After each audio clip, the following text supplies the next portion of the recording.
Hi there, my name is Kat Friedenmaker and I'm a Supreme Court Justice. I'm here today to discuss the Miranda v.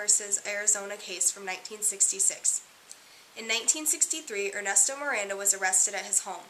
Police took him into custody and then to a police station to be interrogated. He was then questioned without being informed of his rights.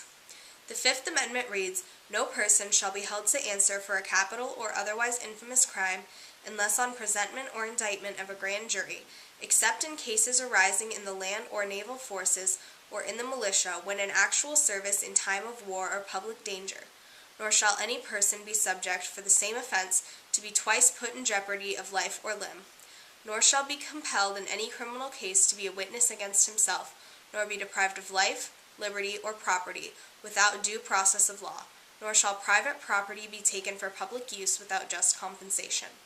The Sixth Amendment reads, "In all criminal prosecutions, the accused shall enjoy the right to a speedy and public trial by an impartial jury of the state and district wherein the crime shall have been committed, which district shall have been previously ascertained by law, and to be informed of the nature and cause of the accusation, to be confronted with the witnesses against him, and to have compulsory process for obtaining witnesses in his favor, and to have the assistance of counsel for his defense." Basically, this means that you have the right to not answer any questions without speaking with a lawyer or having a lawyer present, and that anything you do say will be used as evidence in a court of law. You also have the right to a trial and the right to appoint a court-appointed attorney if you cannot afford one. Miranda confessed to kidnapping and rape, and the police had him sign a confession. Later in court, it was used as evidence against him, and the judge allowed it to be admitted as evidence. Miranda later took his case to the Supreme Court, who ruled that, based off of the police officer's testimony, Miranda had not been informed of his right to counsel or his right to have one during questioning. The court also ruled that Miranda had not been informed of his right to not incriminate himself.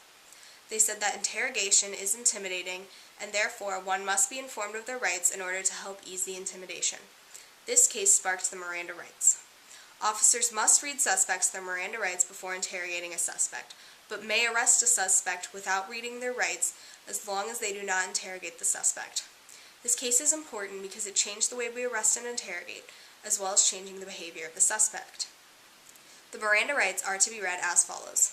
You have the right to remain silent and to refuse to answer questions. Do you understand? Once the officer receives written or verbal confirmation, they must then say, "Anything you do say can and will be used against you in a court of law. Do you understand?" After again receiving written or verbal confirmation, the officer should say, "You have the right to consult an attorney before speaking to the police and to have an attorney present during questioning now or in the future. Do you understand?" Followed by, "If you can't afford an attorney, one will be appointed before any questioning if you wish. Do you understand?" The next Miranda right is, if you decide to answer questions now without an attorney present, you will still have the right to stop answering at any time until you talk to an attorney. Do you understand? And then the final right is, knowing and understanding your rights as I have explained them to you, are you willing to answer my questions without an attorney present? I personally think that this is a very important case in our history because it established the reading of the Miranda rights. Before, it was assumed that suspects knew their rights and therefore were choosing to confess freely.